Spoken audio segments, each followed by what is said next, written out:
You're tuned into the Spot-Up Pod, the official podcast of the Spot-Up Shot newsletter. I'm your host, Paul Garcia. And welcome back to another episode of the Spot-Up Pod. Before I begin discussing the San Antonio Spurs and all the topics I have in line for this episode, I do want to talk about what's going on right now in Los Angeles.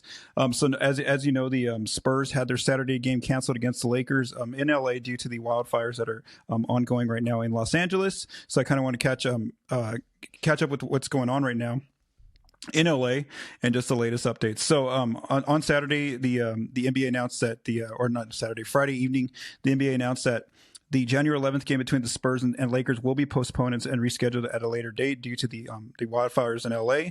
I do encourage you to visit cares.nba.com/wildfire relief efforts, and I will put this link in the description, both for the podcast and the video. That's where you can, if you'd like to, you can donate to all those different organizations that are helping people that have lost their homes.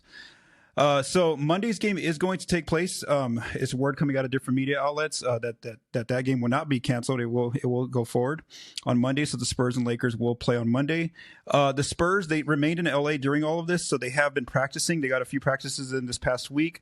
This actually impacted Chris Paul, his family, on Tuesday. They had to evacuate their home, according to Jeff McDonald of the San Antonio Express News. And then Spurs CEO R.C. Buford released a statement basically saying how the Spurs fully supported the NBA's decision to postpone the game on Saturday, and also that their thoughts are with all the families impacted by the fire. So again, that's the latest on what's going on with the wildfires. But the Spurs Lakers game will actually go forward on Monday. All right, so now we do got to talk about the Spurs here and how the week has been going for them. So before this game got canceled on Saturday, let's talk about their two games they played this past week, which was both not good situations for them. It was Monday. They were on the road at Chicago, January 6th. The Spurs were favored by 3 points. They led for most of this game. They led it by as many as 19 points in the third quarter. Then going into the fourth quarter, they were up by 13 points. But then, just like what happened a few games ago against the Denver Nuggets, their offense went cold again in the fourth. They were only able to score 15 points, and then they had trouble on defense stopping some of the Bulls-specific players. Zach LaVine, Kobe White, Nikola Vucevic all got going there in the fourth, and so the Bulls rallied back from a 19-point deficit, and they beat the Spurs by 4 points. Wemby ended up with 23 points, though not as efficient a shooting night with 22 shots. He still collected 14 rebounds and had 8 blocks in the game. Chris Paul was behind Wemby there with 18 points and 9 assists in that game against Chicago. So again, that was the first loss of the week on Monday. Then we go to Wednesday, January 8th. The Spurs are still on the road. They're on the road at Milwaukee. I do want to say the Bucks were favored by 5 points in this game, but this one really wasn't close. After the first quarter, in the second quarter, the Bucks took control here, where they held the Spurs to 15 points in that second quarter, and they grew a big double-digit lead. In the third quarter, the Spurs did fight back. They got within 8 of the Bucks, but then in the fourth, Milwaukee got going again, got a double-digit lead. They basically led by as many as 26 points, the Bucks did. And so they ended up winning by 16 points, where it wasn't really close at all in the fourth. And so, Spurs starters left the game pretty early. Keldon Johnson led the Spurs in scoring with 24 points on 15 shots. He also had 11 rebounds for a double-double. But I do want to say some of his numbers did come in the fourth quarter when, again, it was like a 20-plus point game. Chris Paul, again, was more aggressive trying to shoot the basketball here. So he ends up with 18 points on 10 shots. He's been looking for a shot a little bit more now. Also 7 assists. And then the Bucks really their game plan was originally in the first quarter, they kind of had different defenders guarding Wemby, but then Giannis would kind of shade over and provide some help.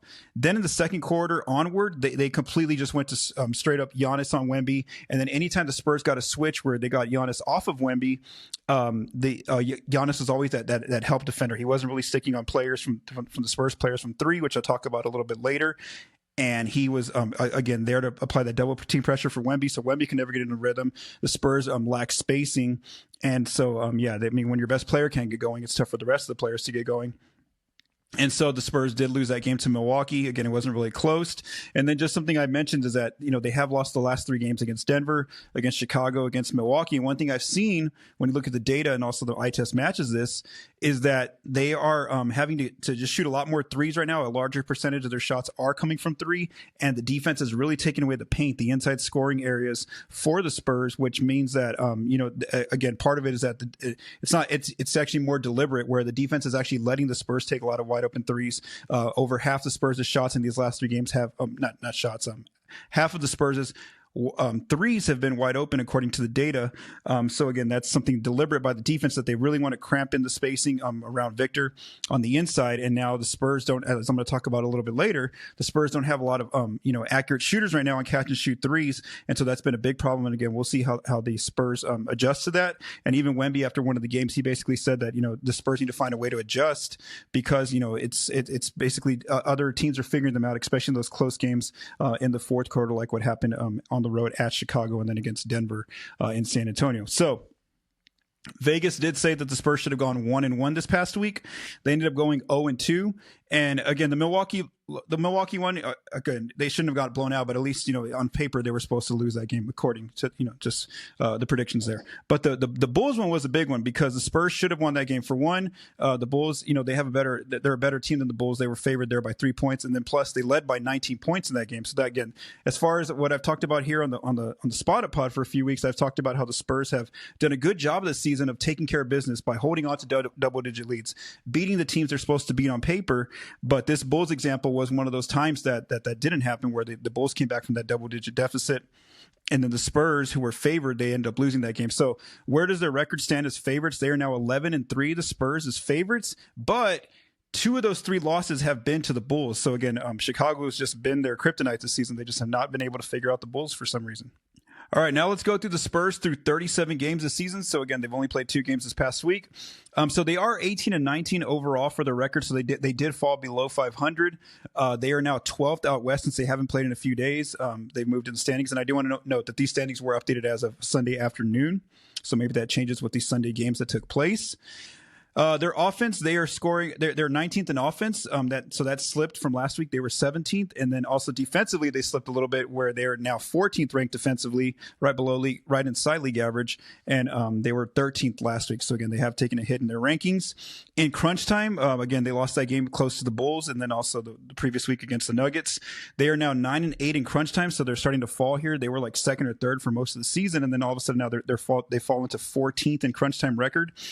At home, they're still doing okay. They're 6-4 at home in crunch time, 9th best in the league. But then it's on the road where they're really being tested right now, where they are 3-4 on the road, which is 20th in the NBA. So again, they have a lot more road games still to go the rest of the season. So that's going to be a big test for the Spurs, is can they close out these close games on the road?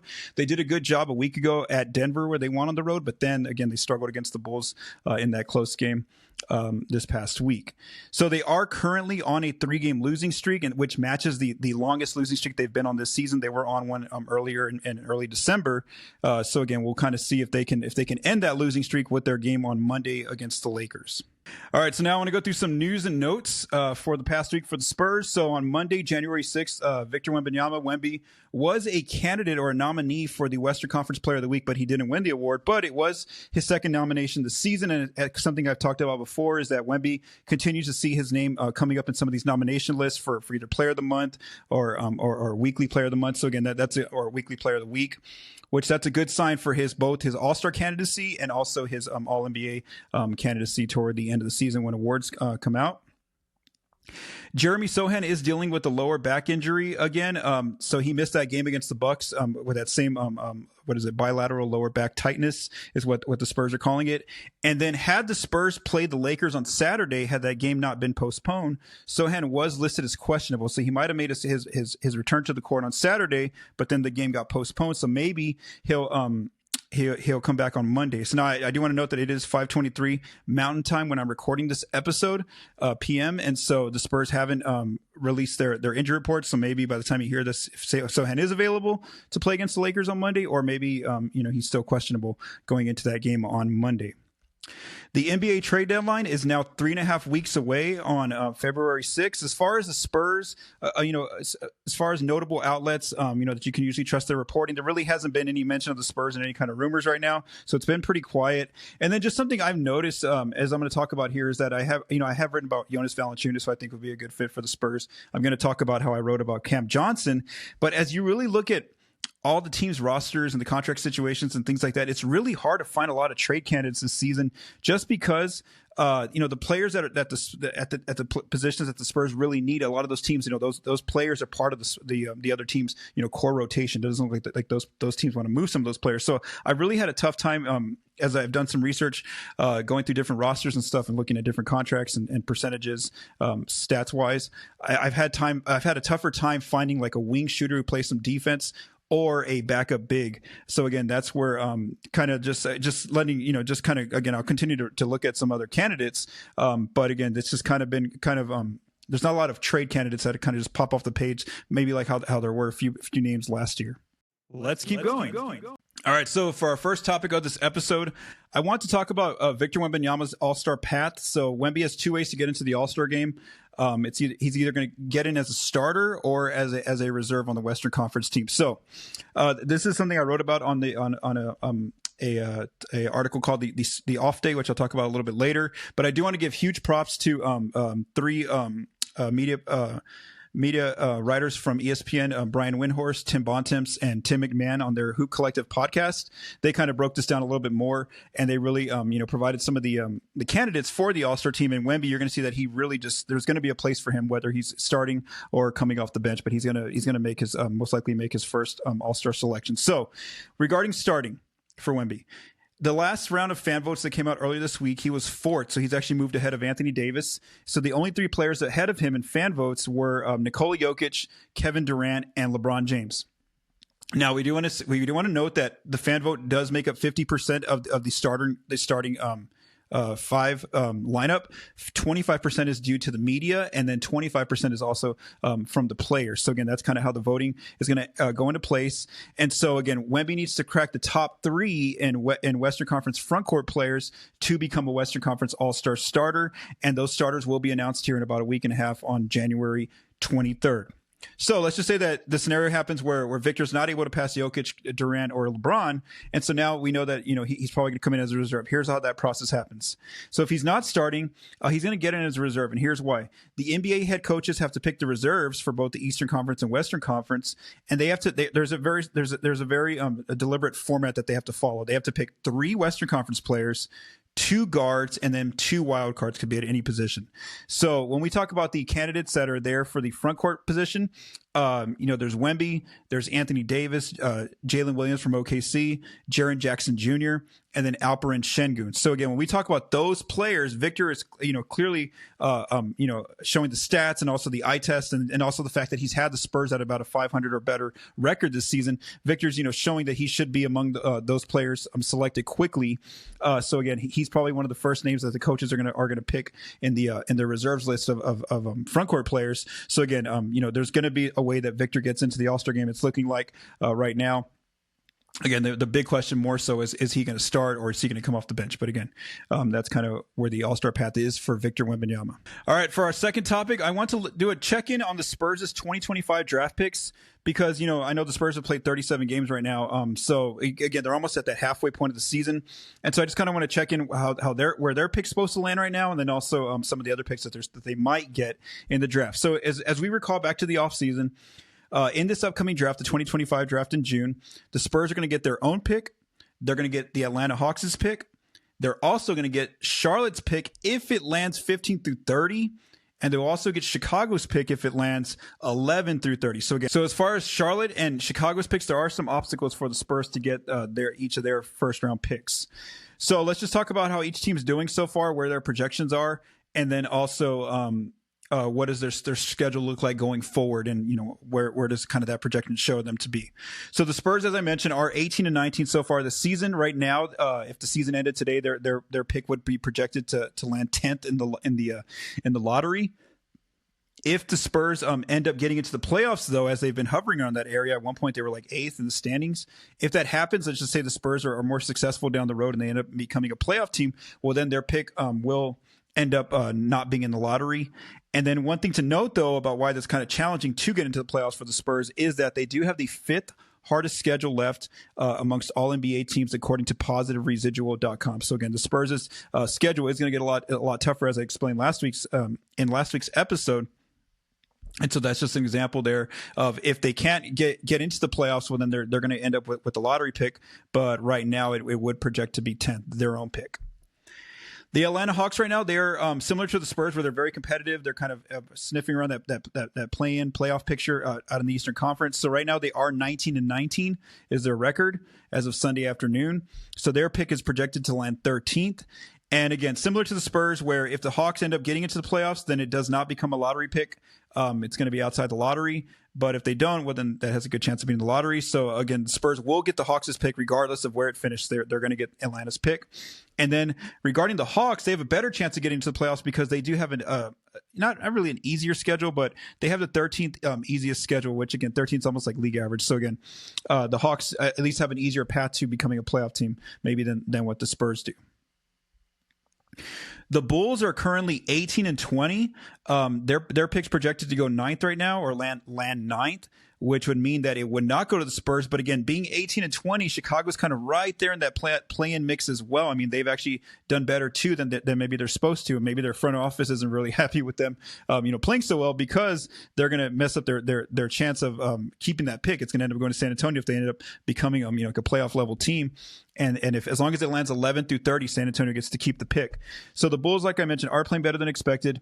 This pick does have a good chance of landing to the Spurs right now. So I am interested to see if by the trade deadline, if the Bulls make a number of rotation moves or to find trades to move some of the rotation players like Zach LaVine, Nikola Vucevic. We'll see how much Chicago really, really wants to hold on to that pick, depending on what kind of moves they make here at the trade deadline. Because again, if they keep all these players on the court and they stay relatively healthy, the Bulls are a pretty good team out in the Eastern Conference, at least, sniffing around that play-in range, which is going to, mean not so good of a case for them keeping their own pick. It's going to end up going to the Spurs. And also the schedule doesn't help Chicago in helping their pick because, according to Positive Residual, the Bulls do have the 10th easiest schedule left in the league. So again, they're going to have some winnable games going forward as the year finishes out.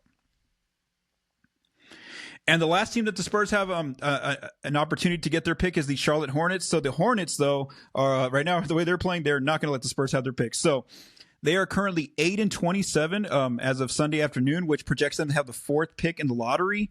And again, if the Spurs, if this pick does not end up in the Spurs' hands, which right now it does not look like it's going to be, because again, it has to land 15 through 30. It's probably going to land 4, top 5 somewhere. Then it's going to become a second round pick next year as of 2026, because it's been going like this for a few years now, where if it doesn't land in the top 10, then Charlotte keeps the pick, and then all of a sudden now we're getting to that last requirement where if it's not in that range 15 through 30 this year, well, then next year that Charlotte pick turns into a 2026 second round pick. So again, that's probably where it's headed right now. It looks like the Spurs are going to end up just getting a 2026 second round pick from Charlotte instead of it being a first round pick this coming season. The Hornets, though, do have an easier schedule as well. They have the 9th easiest schedule according to Positive Residual, but again, they haven't really been that good this year. They've only won 8 games so far, and so again, I think Charlotte's going to end up just being a bad team and ending up keeping, which is good for them because they're going to get to keep their pick. It looks like it's not going to end up in the Spurs' hands, and it's going to become a 2026 second rounder most likely. So again, that's just a quick update on where the Spurs' pick situation stands. So right now, based on where everything's at, they're for sure getting their own pick and the Hawks' pick, but then also there's a pretty good chance they could get the Bulls' pick because Chicago is playing better basketball than maybe expected. All right, so for our third topic of this episode, I want to talk about Devin Vassell, who's having a tough time shooting the basketball since Christmas. So I like to use Cleaning the Glasses game score, and what you do is you pick up the player's name, and it kind of has like a little chart, like a timeline basically, and you can kind of see when a player kind of starts tailing off or having some trouble. And so Vassell's really starts around that Christmas game against the Knicks on December 25th. So that's basically his last 8 games. These are where some of these stats are coming from. So in the last 8 games, Vassell's averaging 13.8 points on 15.3 shot attempts. So again, more more shots than points. He's only making 36% of his shots from the floor. He's launching 6 3-point attempts. So again, a high volume 3-point shooter, but only making 25% of his threes during this time frame. He's averaging 1.8 free throws and making 71% of his free throws attempts. He is crushing the glass a little bit better, 5.8 rebounds right now, 4.1 assists to 1.9 turnovers, setting up his teammates, and then 1.5 steals there on the defensive end. Now, what I also do with cleaning the glasses data is I kind of just looked at Vassell's numbers overall. This isn't just these 8 games. This is just this whole season as a whole compared to his previous years, back from his rookie year, even like last year and all the other years. So as far as his usage, it's pretty similar to last season. It's not like he's losing shot attempts or free throw attempts or assists. Basically, that's what usage kind of calculates there. So again, he's having his involvement still in the offense. Also, his frequency, when we look at his frequency, where his shots come from, a lot of them are also in the same areas. So again, his percentage of shots are still coming from some of the same areas, the mid-range, the 3, sometimes getting to the rim as well. But when we look at his accuracy, his shot making, this is where the issue is. He's really struggling almost everywhere across the floor, whether inside, middle, or outside, except for 2 areas that he's shooting better than last year. That's the long mid-range, which is after like 14 feet within the 3-point line. And also the corner 3, he's still shooting well. But the problem there is that he doesn't really take a lot of corner 3s. He doesn't get that many corner looks. And so a lot of his 3s have to be taken from the above the break 3. But that's an area where he's really struggling. He's only making 30% of his arc 3s, according to Cleaning the Glass, which would be for him a career low. So again, he's having a really tough time really finding his 3 ball is what it looks like here. And then also, when we look at his on-off splits, when he's out there on the court, he's having his worst season as well in this data as well. Normally, for his career, he has like a few seasons where he's like the Spurs are basically like a few points better with him on the floor, or they're just barely a few points worse, according to the data. And again, he was on a lot of bad teams, obviously, when they were only winning like 22 games and things like that in the last few years. They've been a rebuilding team.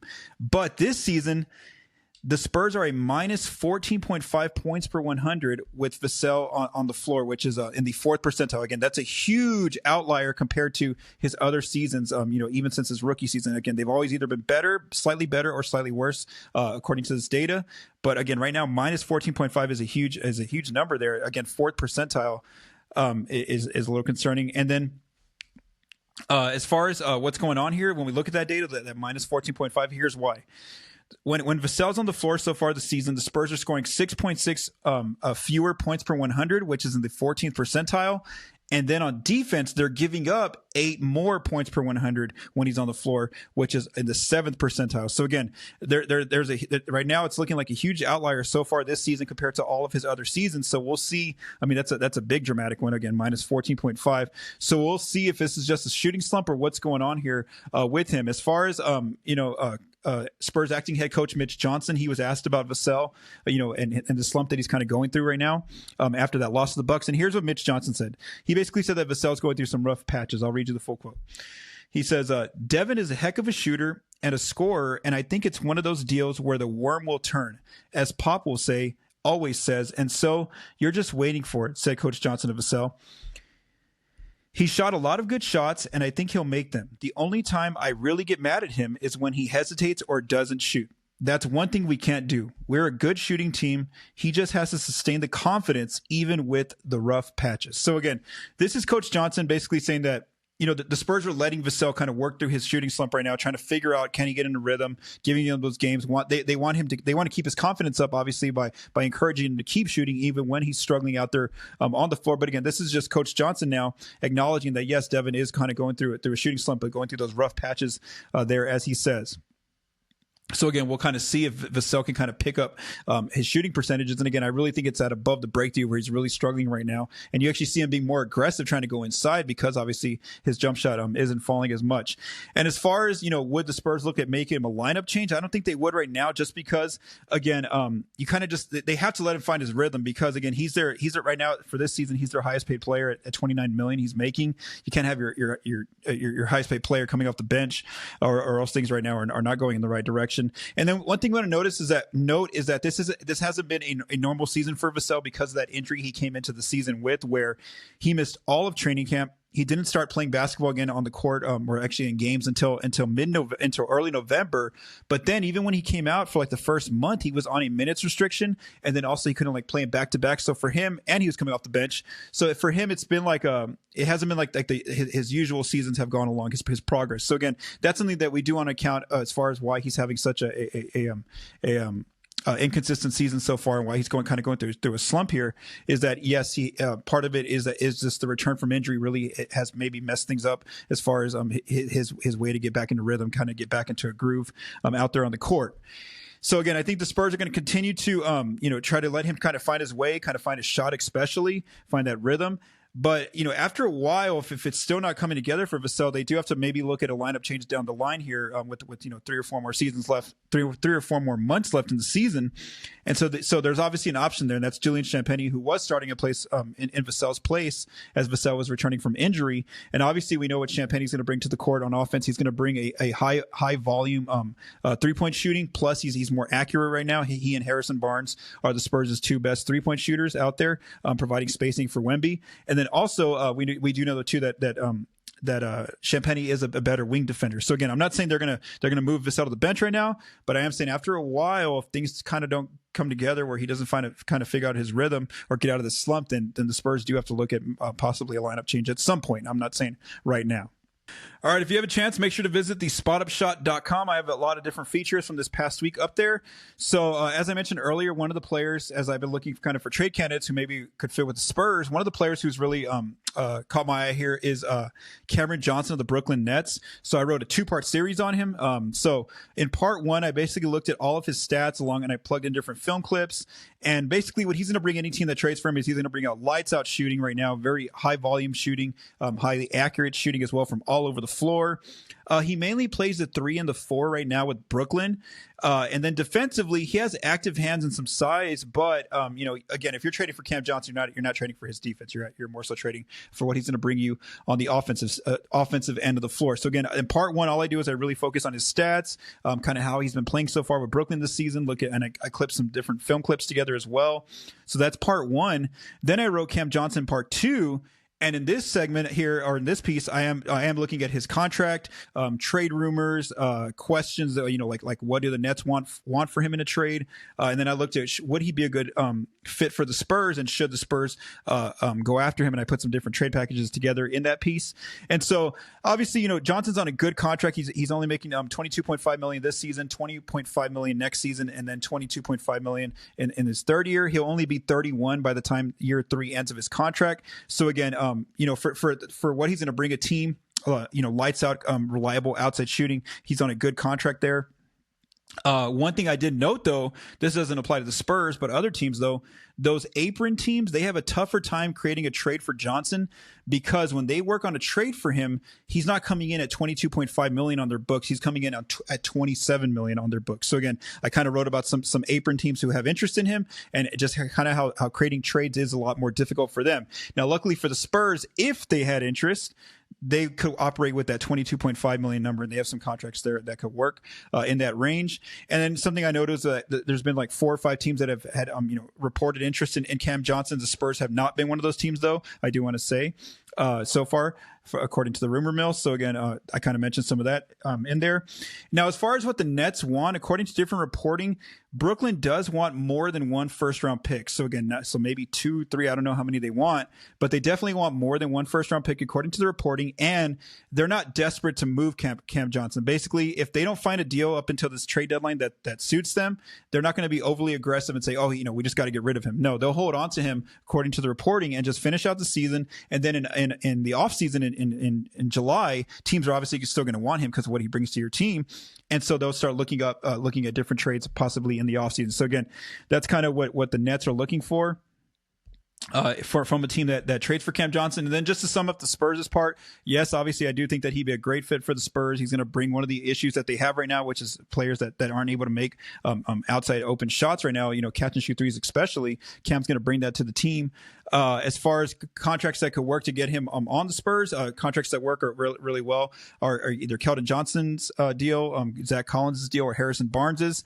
I said that if the Spurs were to make a trade with Cam Johnson, I think that Brooklyn would likely want Keldon Johnson back out of those three options. And then I think the real issue, as far as if the Spurs don't make a trade for Cam Johnson, if they have interest, is the fact that the Nets want more than one first-round pick. I think that for the Spurs, if it's more than one first-round pick, it's going to be tough for them to give like 2 or 3 picks away, first-round picks. And so I think that's where they probably just walk away from the negotiating table. So again, there's no actual reporting that the Spurs have interest in Cam Johnson, but I just think, looking at different trade candidates out there, I do think he would be a really good fit for San Antonio. And again, I look at different trade packages and things like that and answer all those different questions there in that piece called Cam Johnson Part 2. And the last feature I wrote this past week was called The Off Day. It talks about Wemby's All-Star path, which I talked about a while ago. The Spurs on catch and shoot threes, their rotation players shooting catch and shoot threes, and then some synergy data that was kind of impressive regarding Wemby and Jeremy Sochan guarding the pick and roll on defense. So in terms of that catch and shoot three shooting from the rotation players, one thing I want to know when I ran the data was that basically everyone of the rotation players is shooting below 33% on catch and shoot threes, which is basically not even a point per shot, except for 3 players: Harrison Barnes, Julian Champagnie, and Wemby. And the problem there is that if Wemby's one of your best catch and shoot 3-point shooters, that's a problem because he's usually the guy creating catch and shoot threes for you, because he's usually the one seeing the double teams that teams are kind of scheming to try to get the ball out of his hands. So when he kicks out, when Victor has the ball and he has to kick out and maybe to an open shooter or to the next player, and then that player moves it to the open shooter, that's a problem. The fact that mostly everyone in the rotation isn't is shooting below 33% on catch and shoot threes. So again, that's part of why I said, like, the last 3 games where they've lost, it really looks like teams are starting to now really cramp the spacing within the inside and making it tougher on Victor to kind of get going and find his matchups.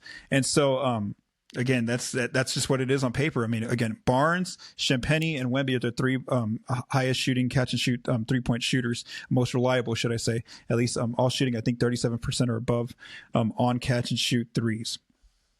And then also in that piece, like I mentioned, I just have some numbers from Synergy just showing that Wemby's above league average defensively guarding the pick and roll ball handlers when he has to switch on to guards or forwards. But then when he has to switch onto the roll man, the other bigs involved in the action, he's elite. I mean, just 99th percentile guarding the pick and roll. So it just shows that no matter what kind of schemes an offense tries to run against Wemby guarding the pick and roll, as long as he's involved, it's usually a problem for the opposing team.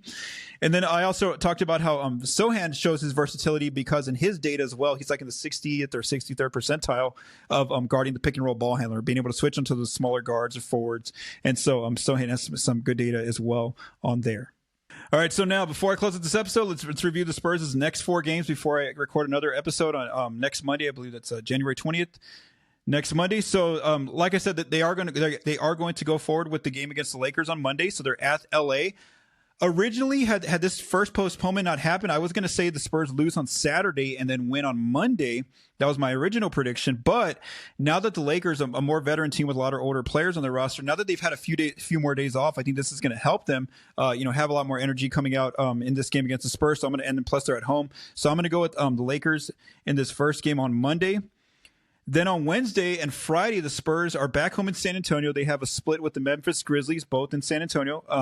So I'm just gonna split this one. I don't know if I'm gonna say Grizzlies win Wednesday and then Spurs win Friday, or maybe it goes reverse. Maybe Spurs win Wednesday and then the Grizzlies win on Friday. So again, I think they'll go 1-1 as far as those 2 games against Memphis. And then on Sunday, the Spurs are back on the road at Miami to play the Heat. Now, obviously, we know the Heat are in a situation right now where Jimmy Butler wants out. So, again, they're kind of having to figure that out as a team. But I'm still going to go with the Heat just because, again, the Spurs have been having a lot of trouble on the road. That hasn't been their place where they've been as successful this season. And so, again, I'm going to go with Miami on that game as well. So, again, we'll kind of see how the Spurs do in these next 4 games. Thank you for taking the time to listen to this episode of the Spot Up Pod. If you like what you heard, please subscribe and leave us a rating on your favorite podcast apps and our YouTube channel. The Spot Up Pod is recorded and produced by Paul Garcia. The music for this episode was written by Vincent Garcia and Paul Garcia. Thank you for listening and have a great day.